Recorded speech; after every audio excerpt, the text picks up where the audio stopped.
آج ابھی اطلاع موصول ہوئی ہے کہ supreme court honourable supreme court میں ایک بینچ کی تشکیل دی گئی جس میں حلالہ پر اور ایک سے زائد شادی پر جو ہے وہاں پر ایک بینچ بنائی گئی ہے اور اس کے اوپر سنوائی ہوگی، کیونکہ کافی زمانے سے کچھ خواتین سپریم کورٹ میں آپ کے ایک سے زیادہ شادیوں پر اور حلالہ کے اوپر جو ہے کچھ خواتین سپریم کورٹ میں رجوع ہوئی تھی، شاید اسی کے اوپر جو ہے ہمارے آنریبل چیف جسٹس اس مسئلے پر جو ہے یہ اسٹیپ لیے ہیں۔ لیکن میں کہنا یہ چاہوں گا کہ یہ جو معاملات ہیں، ایک سے زیادہ شادی ہو، یہ سارے معاملات جو ہے ہمارے اپنے مسلم پرسنل لاء میں آتے ہیں، اور ہندوستان کا آئین، ہندوستان کا سنویدھان ہمیں اس بات کی اجازت دیتا ہے کہ ہم اپنے دھرم پر جی سکتے ہیں، اپنے دھرم کے پریکٹسز پر عمل کر سکتے ہیں اور اپنے دھرم کا پرچار کر سکتے ہیں۔ دیکھیں، ایک دو واقعات کی بنا پر کوئی قانون لاد دینا یا کوئی قانون بنا دیا جانا اور پھر جو ہے وہ رائٹس جو ہمیں ہمارے قانون نے دیا ہے اس کو چھین لینا، یہ ہمارے آئین کے خلاف ہوگا، اور ہمیں پوری امید ہے آنریبل سپریم کورٹ سے کہ یقیناً ہمیں وہاں پر انصاف ملے گا۔ اب جب بینچ کی تشکیل دی گئی ہے تو یقینی بات ہے مسلم پکش کی جانب سے بھی وہاں پر جو ہے اپنے دلائل رکھے جائیں گے کہ اسلام میں کیا ہے کیا نہیں ہے، تو اس کے اوپر جو بھی ہوگا آنریبل کورٹ کی طرف سے فیصلہ ہوگا۔ ٹرپل طلاق کے وقت بھی آپ نے دیکھا کہ سپریم کورٹ نے کوئی ڈیسیشن نہیں دیا، سپریم کورٹ نے پارلیمنٹ کو ڈائریکشن دیا کہ آپ اس کے اوپر ایک قانون بناؤ،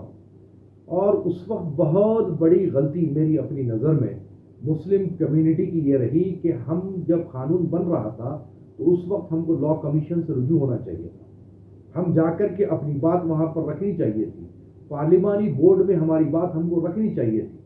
ہم نے یہ کچھ نہیں کیا، لیکن صرف اور صرف سیاست کی، اور جتنے بھی سو کالڈ مذہبی رہنما ہیں جو بن کر بیٹھے ہندوستان میں ایک زمانے سے، انہوں نے اس معاملے میں کسی قسم کی کوئی پیروی نہیں کی۔ اب جیسا کہ ایک سے زیادہ شادی کی بات ہے، حلالہ کی بات ہے، تو اس پہ بھی سپریم کورٹ میں ہوگا، جو بھی ہوگا فیصلہ ہوگا، سپریم کورٹ کا فیصلہ جو ہے یقینی بات ہے سروپری ہوگا، سب کو قبول ہوگا، لیکن اس میں صحیح معنی میں ہماری پیروی ہونی چاہیے۔ جس طریقے سے کرناٹک ہائی کورٹ میں حجاب کے مسئلے پر پیروی صحیح نہیں ہوئی، میں کھلے عام کہتا ہوں یہ بات کو، کہ دیکھیے سورہ الاحزاب میں یہ بات واضح طور پر کہہ دی گئی ہے کہ جب لڑکی بالغ ہو جائے تو وہ جب گھر سے باہر نکلے تو اپنے سر سے پاؤں تک اپنے تن کو، اپنے چہرے کو ڈھانپ کر نکلے،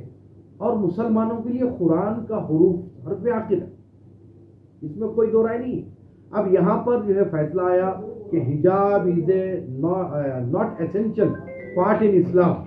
تو اس قسم کی جو باتیں ہوتی ہیں یہ اس میں کورٹ کی کوئی وہ نہیں ہے، کورٹ میں ہمارے ترک معنی مضبوط نہیں رکھے گئے، کمزور رکھے گئے، اسلام کیا کہتا ہے وہ نہیں بتلایا گیا، اس لیے سارے پرابلم ہوئے۔ حلالہ کی بات ہے، چند ایک نام نہاد بکاؤ قسم کے مولویوں نے حلالہ کو بدنام کیا۔ دیکھیں اسلام میں کانٹریکٹ میرج کی کوئی اجازت ہے ہی نہیں۔ جس طریقے سے ویڈیوز وائرل ہوئے کہ 3 مہینے کے لیے نکاح کر لو، 4 مہینے کے لیے نکاح کر لو، 2 مہینے کے نکاح کر لو، وہ نکاح ہوتا ہی نہیں، وہ نکاح حرام ہے۔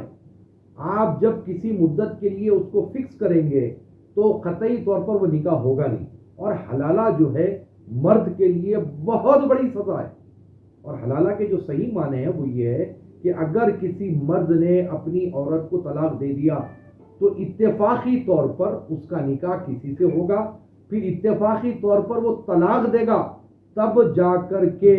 یہ آدمی سے اس کی شادی ہو سکتی ہے۔ اگر کسی کمظرف نے اپنی بیوی کو طلاق دے دیا اور اس کے بعد میں پھر وہ جا کر یہ کہہ رہا ہے کہ بھائی تم 3 مہینے کے لیے میری بیوی سے نکاح کر لو، پھر اس کے بعد جو تم 3 مہینے کے بعد میں چھوڑ دو، میں تمہیں اتنے پیسے دے دوں گا، پھر میں اس سے نکاح کر لوں گا، تو یہ حلالہ کی تعریف ہے ہی نہیں۔ حلالہ کے نام پر ایک جرم کیا جا رہا ہے، ایک پاپ کیا جا رہا ہے۔ تو ہمارے ہندوستانی قانون میں تو جو سزا ہوگی ایسے قسم کے حلالہ جو ہوتا ہے اسلام میں گناہگار ہے، سزا کا مستحق ہے، یہ حقیقی معنی میں حلالہ ہوتا ہی نہیں۔ حلالہ ایک اتفاقی طور پر طلاق دینے کے بعد وہ عورت اس پر حرام ہو گئی، اس کی شادی کہیں اور ہو، پھر وہ دونوں میں اگر نہ بنے، کچھ ایسے حالات بنے کہ وہ شخص اس کو طلاق دے دے، تب جا کر کے وہ شخص کے پہلے آدمی سے اس کا نکاح ہو سکتا ہے۔ تو یہاں پر آپ فکسیشن جو کر رہے ہیں، میچ فکسنگ جو ہے یہ نہیں ہے۔ اب آپ دیکھیے یہ معاملہ کورٹ میں آیا، آنریبل کورٹ نے جو ہے بینچ بنا دی،